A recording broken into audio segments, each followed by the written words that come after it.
이완구 법제처장님, 네. 제가 사퇴를 촉구하자 임명권자인 한덕수 대행의 의견을 존중하겠다 하셨죠? 네, 그렇게 답변드렸습니다. 한덕수 대행은요, 월남에서 살아 돌아온 김상사가 아닙니다.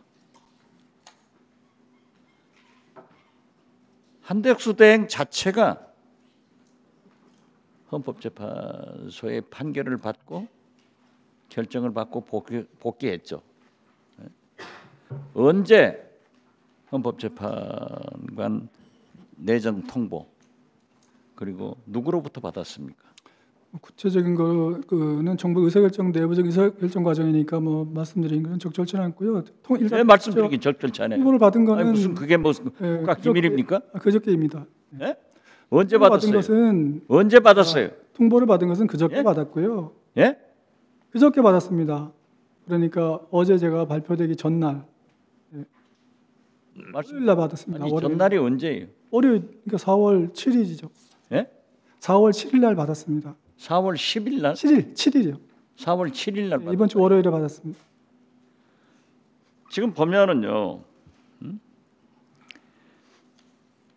3월 24일 날 한덕수 대행은 헌법재판소에 의거해서 대행으로 복귀를 했고 3월 25일 날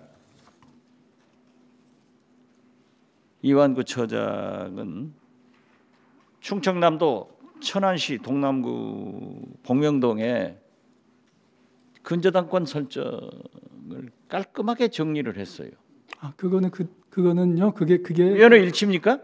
아닙니다. 제가 그 말씀을 드리는 이것은 한덕수 대행이 복귀하자마자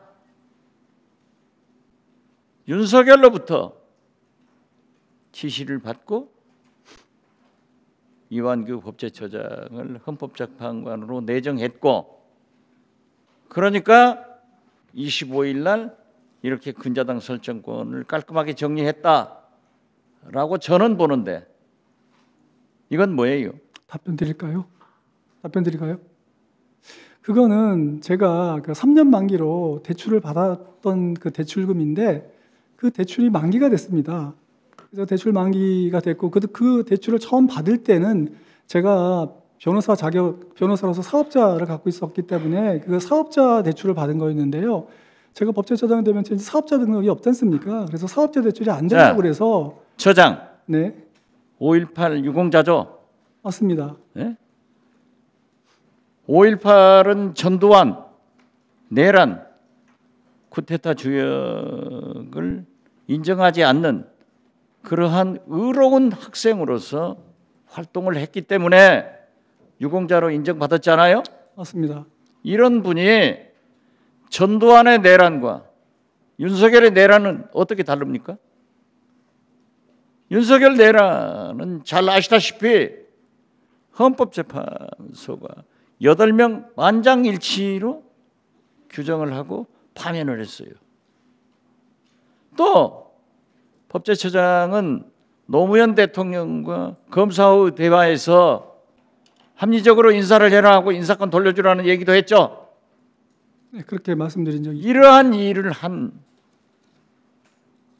노무현 대통령의 초대 국무총리가 한덕수입니다. 한덕수 대행이에요.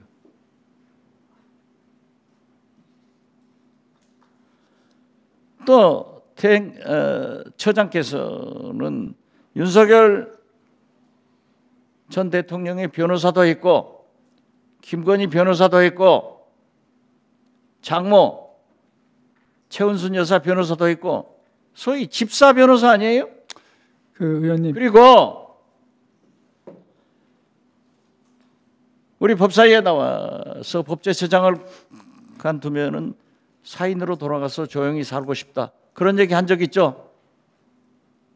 네, 그렇게 말씀. 그런데 이렇게 세계적 존경을 받고 국민적 신뢰를 받는 8명의 헌법재판관 중에는요, 보수적인 사람도 있고 진보적인 사람도 있지만은 만장일치로 내란에 대한 수괴를 파면했습니다. 만약 처장이 헌법재판관으로 가면은 저는 6년간 대한민국 헌법재판소의 재앙이 될 것이다. 이렇게 생각하기 때문에 다시 한번 말씀드리지만 자연으로 돌아가서 윤석열, 내란숙의 변호사도 하고 김건희, 도이치모터스 주가 조작 변호사도 하고 최원순 양평고속도로 변호사도 하면서 한편 내란 공조 세력으로 검찰 수사를 받아야 될 것 아니에요? 그 피의자가 내란 공조자가 어떻게 한덕수 대행의 헌법재판관 말씀을 하면은 사양을 했어야지. 그것을 받느냐 이게 문제예요. 그래서 다시 한번 말씀드리는데 저는 애국심을 가지고 처장이 일생 동안 있었던 법조계의 권위를 위해서도 스스로 자퇴를 해야 나라가 산다. 이렇게 생각하는데 다시 한번 답변해 보세요. 의원님께서 주시는 말씀은 잘 참고하도록 하겠습니다. 그리고 아까 제가 윤 대통령 관련된 여러 가지 사건을 변호했다고 말씀하셨는데 저는 징계 사건만 변호했을 뿐이고요. 장모님이나 김건희 여사나 그쪽은 저희가 변호한 사건이 아니었고요. 그다음에 또 윤 대통령이 지금 탄핵 심판에서 8대0으로 이제 탄핵이 인용돼서 파면된 거에 대해서는 저는 이미 그건 결론이 나는 사건이고 거기에 대해서는 저는 이견이 없습니다. 윤 대통령이 이미 파면됐기 때문에 그건 파면된 대로 해서 이제 앞으로 법적 절차가 진행될 것이기 때문에 거기에 대해서 제가 무슨 다른 의견을 갖고 있지 않다는 말씀드립니다. 저는 법과 양심에 의해서 재판한다고 하는데 가장 가까운 친구 최측근 윤석열의 반란에 대한 책임을 저는 처장께서 거치고 헌법재판관을 사양해야 된다.